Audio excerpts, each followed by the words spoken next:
Un automóvil viaja por una carretera en la cual no hay fricción, lo que quiere decir que no hay ningún tipo de fuerza que se oponga al movimiento del vehículo. A un cierto punto el automóvil llega a una curva, como se puede observar en la figura. Y el problema me pide lo siguiente: en el momento que el automóvil llega a la curva, ¿cuál será el ángulo que la carretera deberá tener justo en esa curva para evitar que el carro o que el automóvil salga de la trayectoria circular? Porque en sí, esta curva no es nada más nada menos que una trayectoria circular, semicircular. En este punto es una trayectoria circular. ¿Por qué? Porque es una curva. De ahí el camino venía así, era un camino así prácticamente, venía por acá y después ibas hacia acá. Más o menos para entender, el automóvil venía por aquí, llegaba a la curva y tenía que continuar su camino. Bien, entonces, ¿qué es lo que nos están pidiendo en este problema? Normalmente en la realidad existe lo que se denominan las fuerzas de fricción, sean cinéticas y estáticas, que son las cuales se oponen normalmente a cualquier tipo de cambio de posición, ¿de acuerdo? O a cualquier tipo de movimiento. Cuando un ingeniero civil diseña una pista o una carretera, tiene que hacerlo en modo que en una curva exista una velocidad máxima con la cual el automóvil no salga de esa curva, ¿de acuerdo? No se vaya largo por la tangente y ocurra un accidente. Suponiendo en este caso que la fricción no existiera, normalmente la fricción es la que actúa como fuerza centrípeta en esta trayectoria circular. O sea, la fuerza centrípeta, que es masa por aceleración centrípeta. Recordemos que la aceleración centrípeta es la aceleración que está dirigida hacia el centro de la trayectoria circular y la cual evita que el objeto salga de esa trayectoria circular, ¿de acuerdo? En este caso me están diciendo algo particular y real también. No, esto no es verdad, porque la fricción siempre va a existir. Me están diciendo que en la pista no hay fricción y me están pidiendo que a esta velocidad, a 25 metros por segundo, ¿cuál es el ángulo que la carretera debe formar para que el automóvil no se salga? Por eso es que cuando vamos en una carretera normalmente vemos escrito, por ejemplo aquí voy a escribir un letrerito donde dice velocidad máxima, ¿verdad? No se puede exceder esa velocidad. ¿Por qué? Para que el automóvil no salga de la curva. Supongamos que la velocidad máxima aquí es 25 metros por segundo. Incluso puse el letrerito ahí. Ya, entonces, si vemos esto, que la velocidad máxima es 25 metros por segundo, no podemos exceder esa velocidad, vamos a ir a calcular cuál es el ángulo en el cual a esa velocidad máxima el automóvil mantiene su trayectoria circular. Y eso es lo que se conoce como el peralte de las curvas, o la inclinación que tiene una determinada curva. Y es lo que voy a ir a calcular, lo que calcularemos, que es el ángulo beta. Entonces vamos a empezar a trabajar con un diagrama de cuerpo libre. Tenemos una fuerza que va hacia abajo, que es el peso. Luego tenemos otra fuerza, que es la normal. ¿De acuerdo? Perfecto. Entonces, aquí sucede algo muy curioso. Si nosotros trabajamos de este modo y descomponemos el peso como normalmente se hace en los planos inclinados, nos encontraremos con un gran inconveniente, que se los puedo asegurar, es un gran inconveniente, porque me ha sucedido la primera vez que trabajé con un ejercicio de estos, en que si se descompone el peso, cuando se crea la sumatoria de fuerzas, nos queda una normal que no se puede eliminar. No hay forma de eliminar esa normal y no se puede continuar el problema. Entonces aquí lo que se hace es lo contrario. Vamos a dibujar un plano, coordenadas X, y vamos a hacer lo siguiente. El peso lo vamos a poner aquí. ¿De acuerdo? Sí, está recto. Está un poquito movido, pero es el eje de la Y negativo. Ese es el peso porque es negativo y va para abajo. y la normal la vamos a tomar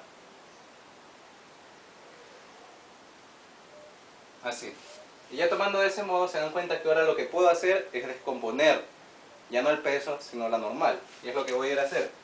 Entonces cuando nosotros descomponíamos el peso, normalmente ponemos un ángulo que se encontraba aquí, entre la componente vertical y entre el vector. Entonces vamos a hacer lo mismo, componente vertical y vector, el ángulo va a estar aquí, va a ser beta. Y acá está la componente horizontal. Por trigonometría sabemos que esta componente va a ser n coseno de beta y esta va a ser n por el seno de beta, ¿de acuerdo? Y ahora vamos a crear la sumatoria de fuerzas. Tenemos sumatoria de fuerzas en el eje Y. Y esto es igual a... ¿Cuáles son las fuerzas que actúan en el eje Y? N coseno de beta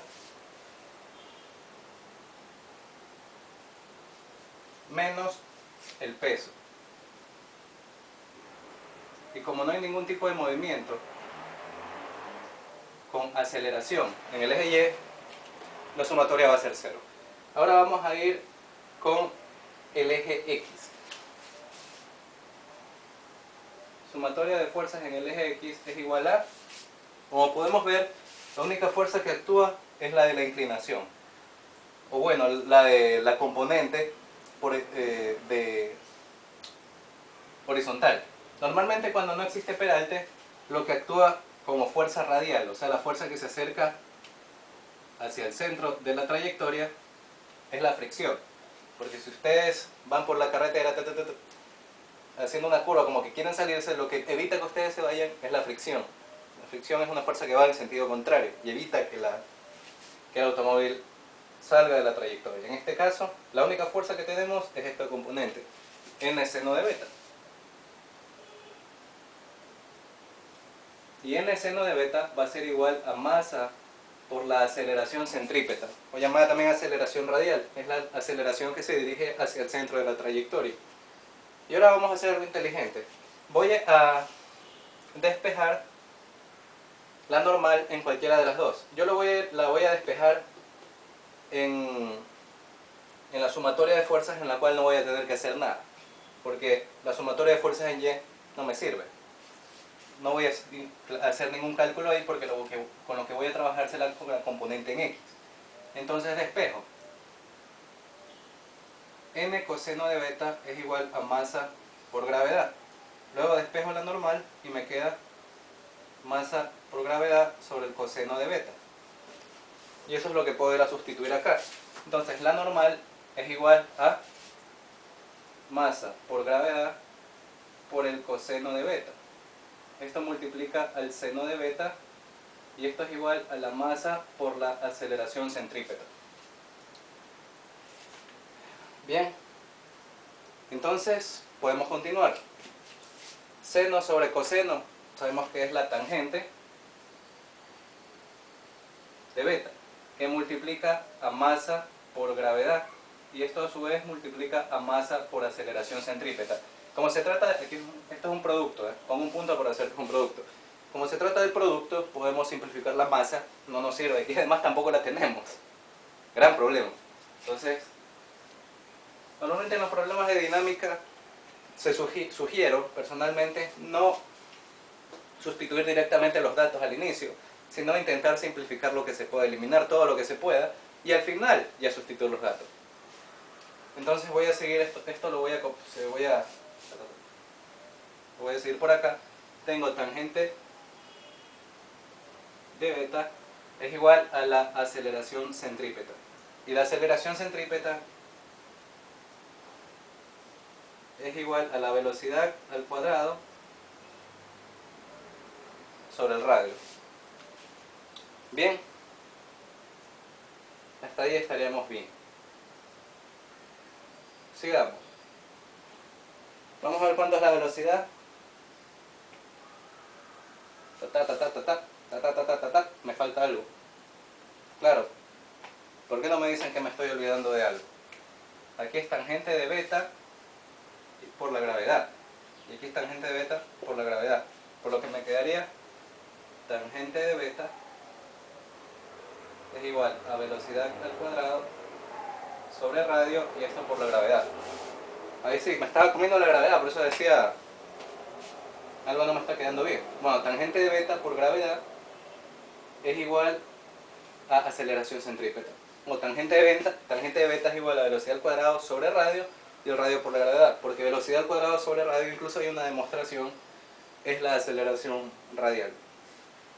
Bueno, aquí ya podemos sustituir datos. Déjenme borrar lo que... Bueno, no, creo que sí puedo hacerlo. Esta pizarra se mueve un poco, pero igual. Vamos a intentarlo. Tangente de beta es igual a la velocidad, que es 25 elevado al cuadrado, sobre el radio, que es 230, y por la gravedad, que es 9,8. Entonces, esto me quedará que el ángulo es igual a la arcotangente. Dejen ver si los datos están bien. Sí, están bien. Quería ver en el texto a ver si estaban bien. Sí, son estos, por si acaso. La arcotangente de 25 al cuadrado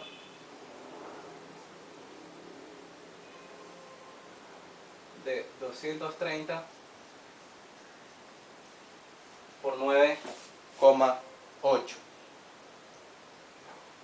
Y yo ya lo tengo resuelto, ya lo resolví. Usen una calculadora científica y verán que ese ángulo les va a dar como resultado